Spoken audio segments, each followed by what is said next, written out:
안녕하세요, 여러분. 참 정신없는 금요일입니다. 자, 오늘은 코스피와 코스닥이 디커플링이 되면서 마무리가 되었습니다. 코스피는 마이너스 0.86% 하락으로 마감이 되었고, 코스닥은 플러스 0.24% 상승으로 마감이 되었습니다. 자, 어제는 미국의 국채 금리가 또 한 번 52주 신고가를 돌파하면서 기술주 중심인 미국의 나스닥이 마이너스 3.02% 하락으로 마감이 되었습니다. 미국 증시는 어제 상당히 부진한 모습을 보였지만 유럽의 대부분의 증시는 이렇게 빨갛게 상승으로 마무리가 되었고, 한국의 코스닥은 미국 증시가 내렸는데도 불구하고 오늘도 상승으로 마감이 되었습니다. 7거래일 연속 상승이 나왔고, 코스피는 수급이 매우 불안정한 반면에 코스닥 같은 경우에는 외국인의 수급이 들어오면서 코스닥 같은 경우에는 오늘도 상승으로 마무리가 되었죠. 자, 오늘은 미국의 선물 옵션 동시 만기일입니다. 자, 그래서 오늘 장중에 미국의 S&P 500과 나스닥 야간 선물이 하락 중이었다가 상승 중이었다를 반복하면서 우리 장이 끝날 때는 S&P 500과 나스닥 야간 선물은 하락 중이었는데 현재는 다시 플러스로 전환되면서 정말 정신없는 모습을 보여주고 있습니다. 특히 오늘은 아시아 증시 대부분이 이렇게 크게 하락을 하며 마무리가 되었습니다. 상하이 종합지수 같은 경우에도 1.69%나 하락을 했고, 니케이 같은 경우에도 1.41%나 하락을 했죠. 자, 그런데 한국 같은 경우에는 지수가 그렇게 많이 빠지지 않았습니다. 동학개미 분들이 또 한번 코스피를 1조 6천억이나 매수를 하면서 한국 증시의 추가 하락을 방어했습니다. 그런데 자, 밤사이 미국의 국제유가가 무려 마이너스 7% 폭락이 나오면서 유가가 이제는 60불대가 깨져버리고 말았습니다. 거기다가 달러 역시 다시 한번 1130원을 돌파하면서 환차익으로 인한 손해 때문에 외국인 투자자는 다시 한번 코스피를 대량 매도하고 있는 상황입니다. 자, 이런 상황에서 다음 주 한국 증시는 어떤 모습을 보여줄까요? 오늘 이 시간에 한번 알아보도록 하죠. 자, 지금 시각이 3시 48분입니다. 시간의 단일가 유럽장, 미국장, 그리고 야간 선물도 다 끝나지 않았습니다. 그래서 매까지는 배제를 해보고 진행해 보도록 하겠습니다. 자, 그럼 먼저 해외 시황과 국내 시황, 그리고 오늘의 특징주를 한번 살펴보도록 하겠습니다. 자, 그럼 먼저 해외 시황입니다.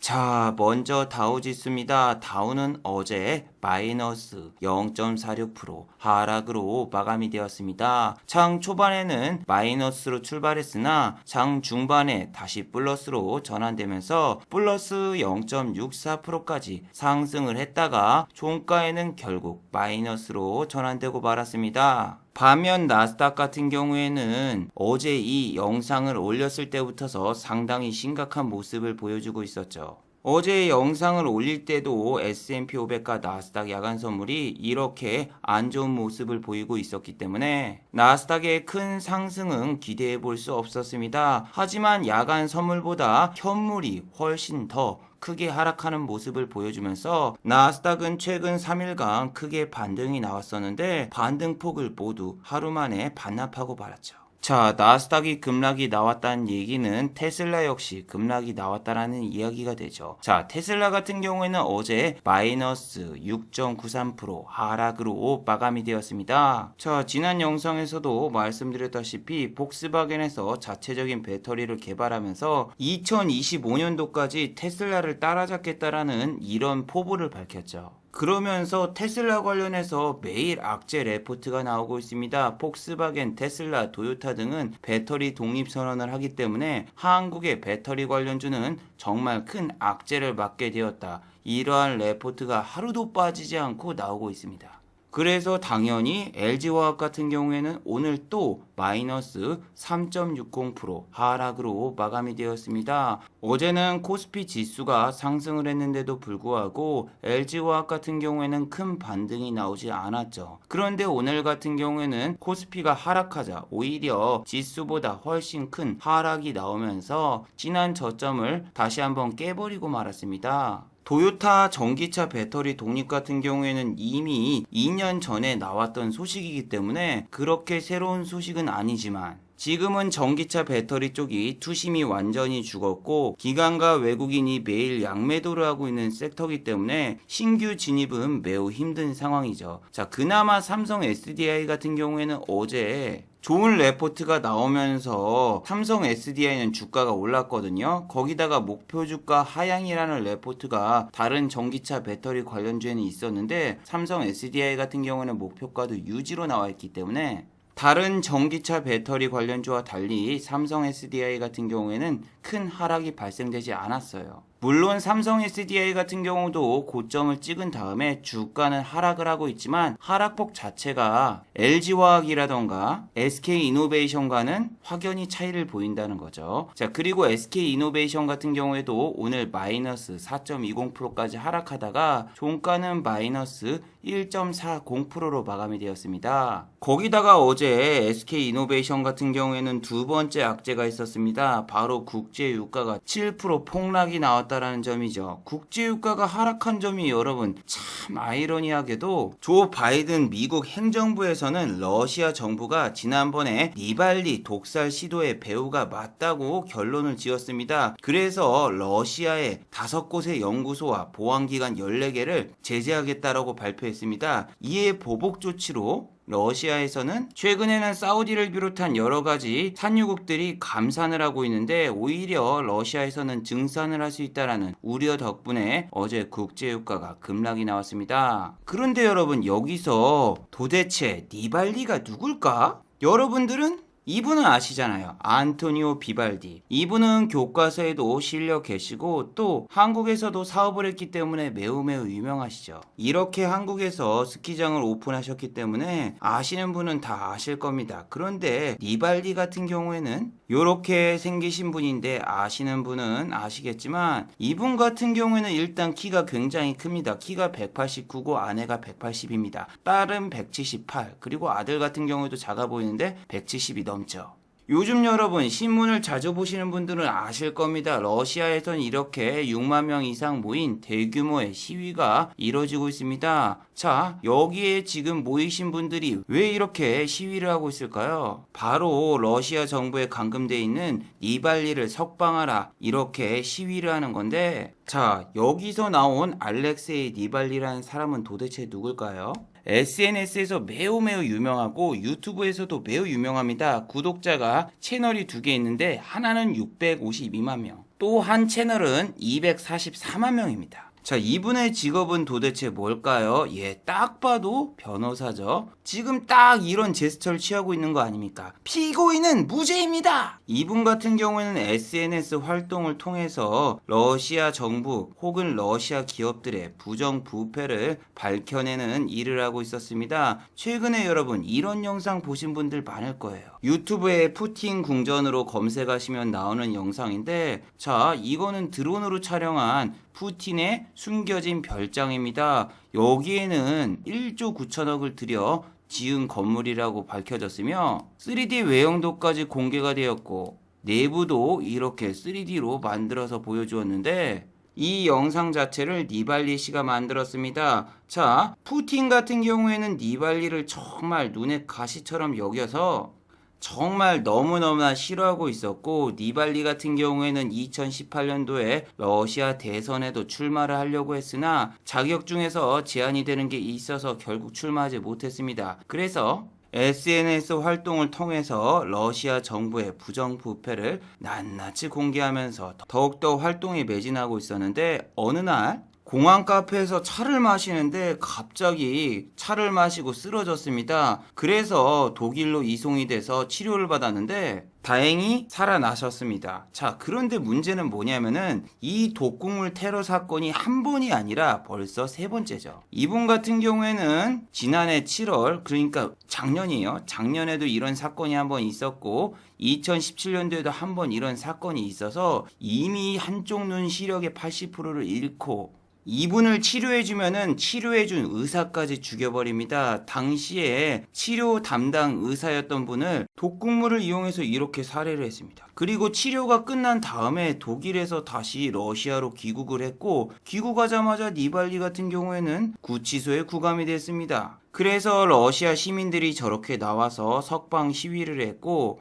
또 유럽연합에서도 이 사건을 계기로 러시아에 제재를 가하겠다 이렇게 공표를 했습니다. 하지만 그 당시의 대통령이었던 우리 럼프 형 같은 경우에는 니발리 사건에 전혀 코멘트를 하지 않았어요. 왜냐하면은 우리 럼프 형 같은 경우에는 당시에 러시아 스캔들이 있었기 때문에 러시아에 관련된 이야기를 거의 꺼내지 않았기 때문이죠. 그래서 이제 미국의 대통령이 바뀌자 니발리 사건에 대한 제재를 가하겠다고 조 바이든 행정부에서는 어제 공식적으로 공표를 했고, 그 덕분에 국제유가가 7%대 폭락이 나온 거죠. 그런데 지금 보시면은 국제유가가 다시 61불대까지 올라오면서 현재도 상승 중인데, 아직 여러분 러시아의 공식적인 입장이 나온 게 아닙니다. 석유 증산에 돌입할 수 있다라는 우려가 커진 거지 공식적으로 우리는 증산하겠다 이렇게 의견을 밝히지 않았어요. 덕분에 유가가 급락하자 S-오일 같은 경우에도 오늘 8만원대가 깨지면서 마이너스 3.30% 하락으로 마감이 되었습니다. 정말 이상하게도 최근에는 국제유가가 급등했는데 S-오일의 주가는 단 하루도 빠짐없이 급락이 나왔습니다. 최근 일주일 5거래일 연속으로 보셔도 하락 중이었고, 지난주에도 하락 중이었고, 92,300원 최고점을 찍은 다음부터서 무려 20% 이상 급락이 나왔습니다. 수급 역시 보시면은 외국인과 기관은 연일 매도 중이고 개인 투자자만 이렇게 주식을 사고 있어요. S-오일이라던가 SK이노베이션 레포트를 보셔도 백신 공급이 원활히 진행되면서 국제유가는 더 상승할 것, 이런 레포트들이 쏟아져 나오고 있습니다. 근데 여러분 정말 웃기지 않나요? 우리는 분명히 바이러스 사건이 터지기 전에 국제유가가 얼마였습니까? 국제유가가 그 당시에는 40불대였습니다. 40불대. 근데 40불대였던 국제유가가 지금 60불대야. 근데 바이러스 백신이 퍼진다고 오히려 국제유가가 더 상승한다? 물론 국제유가 상승에는 다른 이유도 있지만 바이든 정부에 들어오면서 친환경 규제에 들어가면서 세일가스 역시 약간의 규제가 들어갑니다. 세일가스를 만들 때 거기에 들어가는 파이프가 환경오염을 유발할 수 있기 때문에 세일가스 회사를 제재할 수 있다는 의견 때문에 국제유가 역시 같이 상승했습니다. 그런데 지금 같은 경우에는 국제유가가 전 세계적으로 감산 추세니까 이 정도 유가가 올라오는 거는 이해가 돼도 지금은 비행기라던가 선박이 별로 운행을 안 하잖아요. 여행도 못 가고. 그런데 국제유가가 이렇게 올라가는 게 말이 되나? 이런 생각도 좀 들거든요. 그래서 저는 정유주를 못 사겠어요. S-오일 말고 SK이노베이션은 완전히 전기차 주라고 봐도 될 정도로 테슬라 주가가 오르거나 배터리데이 했을 때 같이 올라가 버린 주식이라서 이 주식은 솔직히 정유 관련해서는 그다지 큰 이슈를 못 받아요. 오늘 만약에 정유 이슈까지 받아가지고 내려간다면은 5% 6% 폭락이 나왔어야 되지만 그런 현상도 보이지 않았고, 흥구석유라던가 이런 주식 같은 경우에도 보시면은 사우디에서 감산 소식이라던가 유가가 폭등하면 이렇게 막 20% 30% 오르지만 잠깐 당일 하루 오르고 내려가고, 오늘 같은 경우에도 이렇게 4.08% 하락이 나왔다가 잠깐 반등이 나왔는데 국제유가가 다시 60불대로 장중에 올라와서 이렇게 반등이 나온 겁니다. 그래서 유가 관련주 같은 경우는 여러분들이 리스크를 어느 정도 생각을 해야 돼요. 지난번에도 국제유가가 바이러스 사건이 터진 다음에 마이너스로 전환된 적도 있듯이 국제유가의 변동성도 너무너무나 심하고 국제유가는 거의 예측 불가능이죠. 그래서 유가 관련주 같은 경우에 여러분들이 참 신념이 세야 되죠. 국제유가가 앞으로 계속 치솟아 오를 것이다 그렇게 생각하시는 분들 같은 경우에는 S-오일이라던가 SK이노베이션 이런 주식을 살 수 있지만, 글쎄요, 물론 증권사에서는 SK이노베이션이라던가 S-오일이 어닝 서프라이즈를 전망하고 있다라고 레포트가 나오고 있고, 레포트가 나왔는데도 불구하고 외국인과 기관은 팔고 있죠. 저런 식으로 레포트를 내놓은 다음에 파는 주식은 참 많은데 오늘 SK바이오사이언스 같은 경우는 기관과 외국인이 당연히 매도를 했습니다. 신규 상장주 같은 경우에는 외국인과 기관이 청약했던 물량이 있기 때문에 처음부터 매도하는 게 대부분이며 오늘 SK바이오사이언스 같은 경우에는 12%까지 올랐다가 마이너스 1%로 마감이 됐기 때문에 위에서 잘못 잡았으면 마이너스 13% 손실을 봤죠. 자, 그런데 오늘 미래에셋 대우증권을 사용하신 분들 같은 경우에는 SK바이오사이언스를 매도하지 못했습니다. 무려 100분 동안 MTS와 HTS가 접속이 안 되면서 SK바이오사이언스를 매도하지 못했어요. 자, 저 같은 경우에는 여러분 예전에 유튜브 영상에서도 올려드렸지만 유한타증권이 접속이 안 돼서 무려 1000만 원을 날렸던 적이 있습니다. 그래서 저도 증권사 접속 오류라던가 이런 거는 많이 겪어봤고 실제로 보상센터에다 전화도 해봤는데 자, 미래에셋 대우 같은 경우에는 100분 동안 접속이 안 됐고 또 매도를 하지 못한 고객을 대상으로 보상을 해준다고 해요. 그런데 보상 규정이 있습니다. 바로 HTS하고 MTS에 접속했던 로그 기록이 있어야 되는데 이거는 접속이 안 됐으니까 여러분이 당연히 없겠죠. 그러면은 일단 그 시간대에 미래에셋 대우증권에다가 전화를 했어야 돼요. 하지만 상담사 역시 전화를 안 받을 확률이 높아요. 왜? 모두 다 HTS하고 MTS가 먹통이 되면은 증권사에 전화를 하거든요. 그래서 여러분들이 대기 인원이 100명이 기다리고 있다고 해도 무조건 꼭 기다리고 있으셔야 돼요. 안 그러면은 대화 기록도 없고 접속 기록도 없으면은 보상을 못 받아요. 그리고 장애 사실을 확인할 수 있는 화면 캡처라던가 동영상을 꼭 찍어놔야 되는데 자, 저 같은 경우에는 계좌에 플러스 300이라는 수익이 있었어요. 근데 접속이 안 돼가지고 이게 마이너스 150이 됐습니다. 그러면은 여러분들 이 플러스 300을 과연 돌려받을 수 있을까요? 아니면 없을까요? 자, 만약에 접속 장애가 있은 다음에 본인이 매도를 했잖아요. 그러면은 아까 플러스 300이었는데 그거에 대한 보상을 해주세요. 당연히 보상 기준에 해당이 되지 않기 때문에 안 해줍니다. 그리고 만약에 통화를 했던 내용이라던가 동영상을 캡처해가지고 이 증권사에 보내고 보상해주세요 하잖아요. 3일 기다리라고요. 3일 동안 그 주식 손도 대지 말고 팔지도 말고 가만히 놔두래요. 근데 3일 뒤에 보상팀에서 연락 옵니다. 근데 주식이 어떻게 됐다? 마이너스 150짜리가 마이너스 450이 됐어. 자, 그러면은 빨리 저 플러스 300이었으니까 보상해주세요 하잖아요. 그럼 이거 플러스 300 안 해준다고요. 마이너스 450에서 반 정도를 보상해줘서 마이너스 250으로 복구를 시켜드리겠습니다. 이 말을 저한테 하는데 아니 얘네들의 속셈은 그거였어요. 3일 동안 가만히 놔두면 이 주식이 더 올라가면은 고객이 수익 중이니까 보상해줄 게 없다라고 이야기를 하려고 했고 내려가면은 내려간 거에서 마이너스 50% 보상 뭐 이따위 기준으로 하는데 정말 돌아버리겠더군요. 그래서 저 같은 경우에는 큰 돈으로 할 때는 이 유한타증권을 사용을 안 하고 그 뒤로도 3번, 4번 정도 접속이 안 된 적이 있었어요. 그래서 여러분들이 메이저 증권사를 사용하는 게 제일로 안전한데 이렇게 중소형 증권사 같은 경우에는 보상 기준도 명확하지 않고 보상을 잘 안 해줄 수가 있고 제가 하나 꿀팁을 알려드리면은 MTS와 HTS가 접속이 안 되잖아요. 그럼 증권통 어플이라던가 카카오증권 같은 경우에는 우회 접속이 가능한 경우도 있어요. 그래서 내가 쓰는 HTS하고 MTS가 접속이 안 되면은 다른 회사의 HTS로 우회 접속해서 접속하면은 접속이 돼서 그걸로 주문을 내도 되고 아니면은 전화로 상담사를 통해서 매도 주문을 내거나 혹은 근처에 있는 증권사를 방문해서 매도 주문을 낼 수도 있습니다. 그리고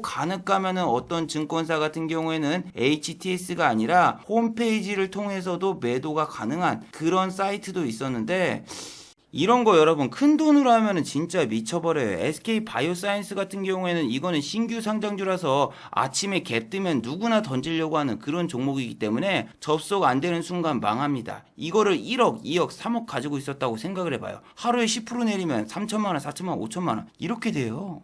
자, 그리고 SK바이오사이언스가 어제 상한가를 가자 같이 급등했었던 캐몬 같은 경우에는 오늘 마이너스 7.33% 하락으로 마감이 되었죠. 자, 이 종목 같은 경우에는 어제 시초가가 23.61%였어요. 그래서 시초가에서 잡으신 분들은 벌써 하한가를 맞은 거죠. 이게 개인 투자자분들이 가장 흥분할 수 있는 게 시간의 단일가에서 상한가를 간 종목을 그 다음날 시초가에 매수하려고 하고 시간의 단일가에서 상한가를 간 종목들은 무조건 대부분 스팸 문자가 옵니다. 스팸 문자를 보고 진짜로 매수하시는 분들도 상당히 많은데 절대로 여러분 스팸 문자라던가 시간의 단일가에서 상한가를 간 종목들은 시초가에 매수하지 마세요. 아니 여러분 주린이 분들이 이런 분들이 많아요. 케이블 TV 증권 방송에서 이렇게 매수가를 시초가, 목표가 얼마, 손절가 얼마 이렇게 지정해주면은 이거 보고 진짜 삽니다. 그래서 장이 좋을 때라던가 아니면 장이 괜찮을 때 증권 방송에서 추천해둔 주식들을 착 모아놓은 다음에 시초가에 매수하세요. 딱 그런 종목들 보잖아요. 그럼 시간의 잔량이 이렇게 막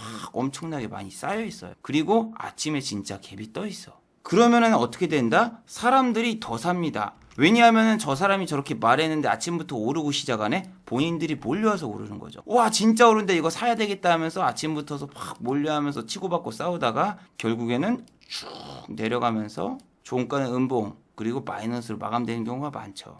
왜 그렇게 생각하냐면은 자기가 주식을 처음 했는데 뭘 해야 되는지 모르니까 일단은 뭔가 사야 되겠어. 근데 내가 몰라. 그런데 TV를 트니까 그 종목에 대해서 소개를 해주고 이평선이 어쩌고 저쩌고 이 회사의 비전이 어떻다. 목표가하고 그리고 매수가까지 설정을 해주니까 그래 일단 사고 보자 하고 삽니다. 근데 그 주식이 진짜 수익이 나잖아? 그럼 저걸 더 믿게 되고 저런 걸 더 의지하게 돼요. 그 다음에 결국에는 깡통을 차는 거죠. 그리고 결국 증권방송에 이렇게 사연을 보내겠죠. 장동호 대표님한테 네네. 회원 등록해서 8천만 원 까먹은 사람이에요. 근데 자. 연락도 안 해주시고 저 무방에 들어갔을 때 강퇴시키고 저 한국경제방송에서도 전화해서도 수십 번 하고 한 사람이거든요. 그래서 여러분들이 증권방송에서 저렇게 목표가, 매수가, 매도가 알려주는 거 사지 마세요. 왜냐하면 저런 사람들은 VIP 서비스를 하고 있기 때문에 방송 나가기 전에 미리 VIP 회원들한테 선침해놓으라고 해놓고 여러분들한테 방송 나와서 이야기하고 그럼 여러분들이 저 VIP 회원들의 물량을 사주고 VIP는 팔고 튀고 그런 구조로 되어 있기 때문에 저런 거 정말 위험해요. 자, 그리고 여러분들은 오늘 어떤 종목, 어떤 섹터를 보셨나요? 최근에는 삼성전자하고 하이닉스가 횡보를 거듭하고 있고 하이닉스 같은 경우에는 14만원을 돌파했다가 다시 한번 밑으로 내려왔어요. 삼성전자는 계속 8만원대 위로 올라가지는 않고 계속 횡보하면서 결국에는 8만원이 깨지려는 모습이 나오고 있고 외국인 기관의 수급이 하루 들어왔다가 다시 나가고 이런 현상이 지속되고 있어서 이 코스피에 있는 삼성전자, 하이닉스 같은 반도체 관련주는 상당히 매매하기가 힘들고 자 지금 보시면은 코스피, 코스닥이 디커플링이 나왔죠. 자 나스닥 차트를 보세요. 그리고 코스닥 차트를 보세요. 똑같죠. 계속 나스닥과 코스닥은 횡보 중. 반면 다우 차트하고 코스닥 차트를 보세요. 똑같죠. 다우 지수가 상승하면 코스닥 지수도 상승을 하고 나스닥 지수가 하락하면은 코스피도 같이 내립니다. 자, 지금은 여러분 코스피 종목을 매매해야 될까요? 코스닥 종목을 매매해야 될까요? 코스피는 삼성전자와 SK 하이닉스 기술주가 투톱으로 있기 때문에 나스닥을 자주 따라갑니다. 필라델피아 반도체 지수 그리고 마이크론 테크놀로지가 나스닥에 상장되어 있기 때문에 나스닥 지수가 내리면은 한국의 코스피도 자주 내리죠. 그리고 반대로 코스닥 같은 경우엔 제약주와 정치 테마주 같은 이런 테마주가 중심인데 아스트라제네카가 최근에 유럽에서 사용 중단을 하면서 제약주가 좀 올라오고 있고 윤석열 씨 테마주 같은 이런 정치 테마주 혹은 오세훈 씨 정치 테마주가 있기 때문에 코스닥 같은 경우에는 코스피가 내려도 최근에 상당히 좋은 모습을 보이고 있죠. 그리고 전날에 다우가 상승했다면은 코스닥을 매매하는 게 더 좋아요. 자, 저는 이번 주 올렸던 영상에서 계속 말씀드린 섹터가 일단은 코스닥 반도체주 그리고 여행, 카지노, 레저, 스포츠 이런 주식이었는데 동진 세미캠 같은 경우에는 제가 자주 보던 종목이었지만 오늘은 내렸습니다. 아침에 보시면은 마이너스 3.82%까지 내렸다가 종가가 마이너스 0.76% 코스닥 지수가 반등이 나오면서 후반에 약간 상승이 나왔지만 오늘은 이 종목보다 와 얘가 또 가네요. 나오나시 관련주 테스 결국에는 또 52주 신고가를 돌파했습니다. 저 같은 경우에는 테스하고 좀 악연이 있죠. 테스로 한 750만원 정도 날렸던 그런 기억이 있는데 제가 정확히 여기에 들어가서 여기에서 손절하고 나왔어요. 근데 그 다음날부터 계속 올랐어. 그리고 이 종목 같은 경우에는 한번 이렇게 오르잖아요. 그럼 일주일 넘게 내려. 그래서 여기서 만약에 내려가면은 또 일주일 내리겠구나. 왜? 오른 게 일주일이잖아요. 그럼 또 내릴 때도 일주일 동안 내려. 그래서 요게 싫어가지고 어제는 아예 쳐다도 안 봤는데 결국엔 종가 고가로 못 말길래 또 이렇게 가겠구나 이 생각을 했는데 오늘은 이 고점을 치고 올라가면서 또 52주 신고가를 돌파했고 외국인의 수급이 들어왔죠. 그리고 러셀 같은 경우에도 장중에 봤는데 일단 체결 강도 같은 경우에는 105 합격점을 줄 수 있지만 그냥 매도창을 보시면은 매도가 너무 많습니다. 이거 보통 윗꼬리가 잘 나오는 종목이기 때문에 금요일 오후장에는 절대로 건드리면 안 되는데 지금 시각이 1시 50분이죠. 예, 데드라인입니다. 이땐 들어가면 안 돼요. 수급도 보시면 단타의 제왕 금융투자와 사모하는 사모펀드가 들어왔고 장중 수급을 보시면은 분명히 여기서 매도가 나왔죠. 1시 20분에 외국인이 반 정도 판 거 딱 보면 이것이 안 되겠구나. 그리고 투신이 사면은 얘네 또 먹튀하겠지. 이 생각을 하셔야 돼요. 금융투자라던가 투신은 진짜 다음날 한 주도 빠짐없이 다 팔고 튑니다. 단타의 제왕이기 때문에 진짜 단타를 잘 쳐요. 여기 보시면 샀다 팔았다 샀다 팔았다 샀다 팔았다. 와, 투신 진짜 주식 너무 잘해. 오늘 유니온도 보는데 아침에 기겁했어요. 자, 제가 매번 설명해드리지만 지금 2등주는 상한가를 못 가요. 유니온 같은 경우에도 지난번에 상한가를 갈 수 있던 그런 상황이었지만 2등주였기 때문에 상한가를 못 가고 그 다음날 급락이 나왔습니다. 하지만 오늘 같은 경우에는 16.63%가 올랐고 동국 RNS 같은 경우에는 오늘 마이너스는 아니지만 플러스 0.99%로 마감되면서 음봉으로 마감됐단 말이에요. 그런데 히토류 대장주이자 1등주인 동국 RNS는 오늘 왜 급등이 나오지 못하고 유니온보다 더딘 모습이 나왔을까요? 그 이유는 이틀 전에 나온 공시에 있죠. 자, 동국 RNS 투자 경고 종목 지정 예고. 아래에 해당되는 세 가지의 기준 중에서 하나만 해당돼도 투자주의 종목에 지정이 됩니다. 그렇기 때문에 주가를 위로 함부로 올릴 수가 없죠. 이 뉴스가 나와서 그 다음 날에도 보시면은 7.72%까지 올려놓고 결국 종가는 마이너스로 마감됐고 오늘 같은 경우에도 8.93%까지 올려놨지만 다 빼버리고 이렇게 플러스 0.99%로 마감되죠.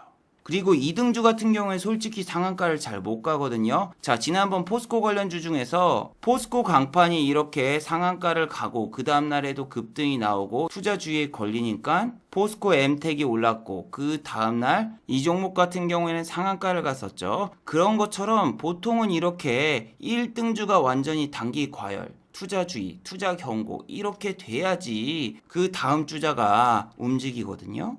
근데 유니온 같은 경우에는 2등주이면서 투자주의, 투경 같은 경우에는 걸리지 않았고 적절히 빼면서 물량을 소화하면서 올라왔죠. 오늘 수급도 보시면은 단타의 제왕 투신이 들어왔기 때문에 시간의 단일가에서도 그렇게 큰 기대를 모으지 못하고 하락이 나왔어요. 그런데 이 공식이 여러분 절대적인 건 아닙니다. 1등이 3일 단일가 혹은 투경, 투자주의 걸린다고 해도 2등 주자가 전혀 안 움직일 수도 있어요. 자, 아주 아이비 투자, 야놀자 관련주죠. 최근에 마켓컬리라던가 혹은 아기상어 뚜루뚜루 스마트 팩토리가 나스닥 상장한다. 뭐 그런 것처럼 야놀자도 나스닥에 상장한다. 이런 찌라시가 나오면서 상한가 간 다음에 3일 단일가에 들어갔어요. 자, 2등 주자가 SBI 인베스트먼트 이 종목인데 이 종목이 상승이 나왔나요? 안 나왔죠.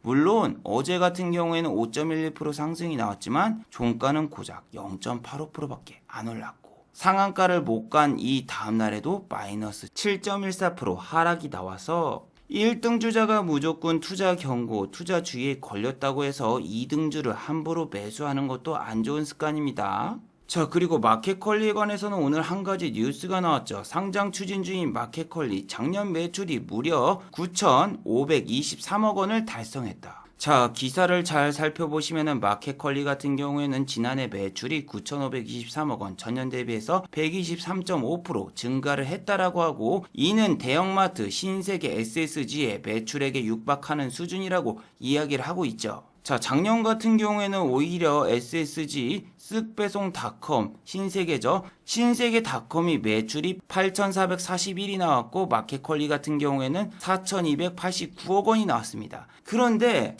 이게 지금 매출이 중요한 게 아니죠. 적자가 있잖아요, 적자. 자, 이분은 아시나요? 김혜진 씨라고 예전에 진실게임에 4억 소녀라고 나왔습니다. 20살인데 쇼핑몰을 운영하고 매출이 무려 4억 원대. 이렇게 TV에 나왔지만 지난번 참 좋은 여행가 혹은 인터파크를 얘기할 때 말씀드렸잖아요. 매출액이 100억이 나왔다. 하지만 여행사에서 가져가는 수수료는 3만 원이기 때문에 이건 절대로 매출액이 100억이 될 수가 없고 잘못 집계된 거이며 또 순수익은 3만 원밖에 되지 않는다 말씀드렸죠. 그런 것처럼 지금 매출액이 1조 원에 육박한다. 별 의미가 없어요. 영업적자는 도대체 어떻게 해결하죠? 자, 매출액이 늘어난 만큼 영업적자 역시 전년 대비해서 150억 원 가량 더 늘어났고 또 앞으로도 영업적자는 늘어날 전망이다. 이렇게 레포트가 나와 있죠. 자, 저렇게 매출이 1조 원가량 육박한다. 저런 기사가 나왔으면은 아침부터서 마켓컬리 관련주를 매수하신 분도 있을 겁니다. 실제로 흥국 F&B 같은 경우에는 플러스 0.11% 상승으로 시작을 했어요. 하지만 종가는 마이너스로 마감되었죠. KC피드 역시 마이너스 2.79% 하락으로 마감되었고 팜스코, 우양 역시 하락으로 마감되었어요. 마켓컬리 관련주는 추가적인 이슈라던가 혹은 진짜 상장하지 않는 이상은 솔직히 지금 오를 만한 이슈는 없다고 생각됩니다.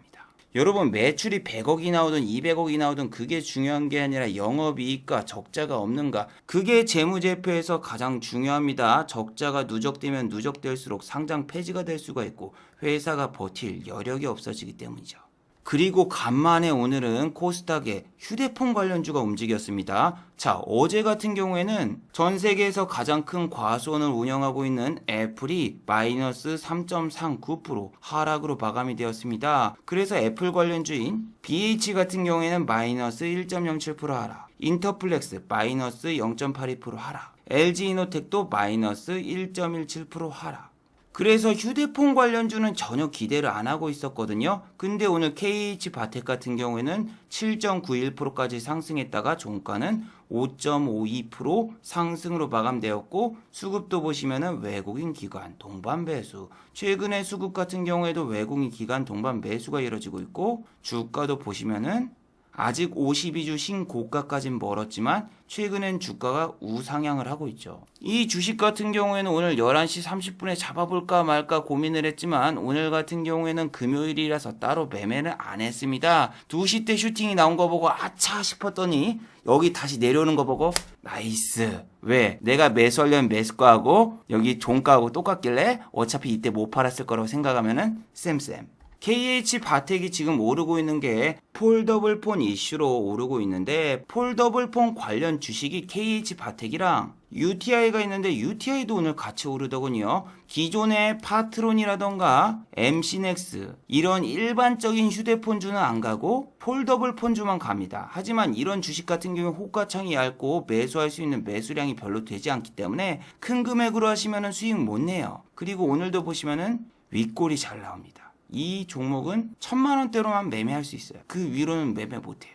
지금 확실히 코스닥에 반도체 아니면은 이렇게 폴더블 이런 쪽 섹터가 확실히 강한 모습을 보여주고 있어요.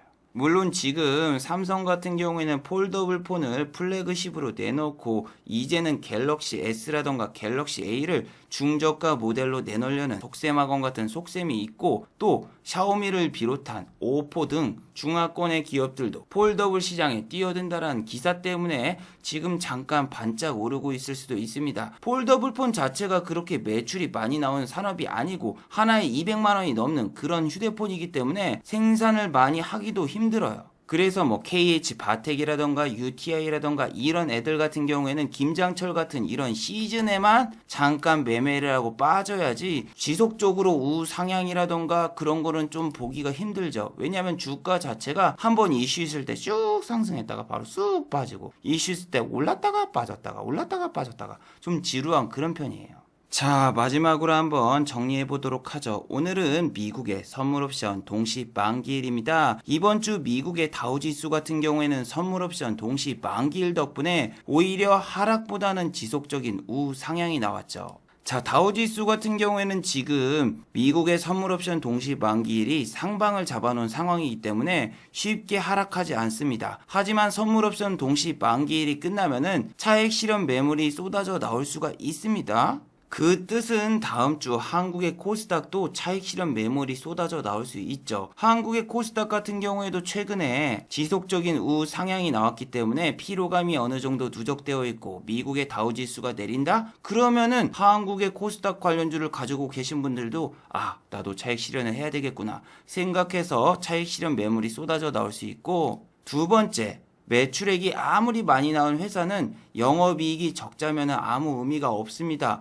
마켓컬리가 매출이 매년 1조 원 가까이 나온다고 해도 영업이익이 적자죠. 적자가 매번 지속이 된다면 그 회사의 재무제표는 의미가 없습니다. 쿠팡은 비전 펀드를 비롯한 손정희 씨 등 거물급 인사가 뒤에 있기 때문에 수조 원의 가치를 받고 있지만 마켓컬리라던가 일반적인 회사들 같은 경우에는 수조 원대의 적자가 지속되면은 상장 폐지 및 회사가 아예 사라질 수가 있죠. 그래서 여러분들 적자가 지속되고 있는 회사가 나스닥에 상장한다, 뉴욕 증시에 상장한다 그런 말을 곧이곧대로 절대로 믿으면 안 됩니다. 자, 유튜브 광고도 끝까지 시청해주시면 정말로 고맙겠고 좋아요와 구독하기도 많이 눌러주시면 정말로 고맙겠습니다. 아, 그리고 또 어제 생방송 전에 저를 후원해주신 정말 고마운 분들이 계셨네요. 네, 제 유튜브 영상 밑에 있는 투네이션 후원하기 버튼을 눌러주시면 저를 후원해주실 수 있는데 토니 스타크님 후원 1,000원 정말 감사드립니다. 자, 다들 수고하셨고 즐거운 주말 되시기 바랍니다. 다들 수고하셨습니다.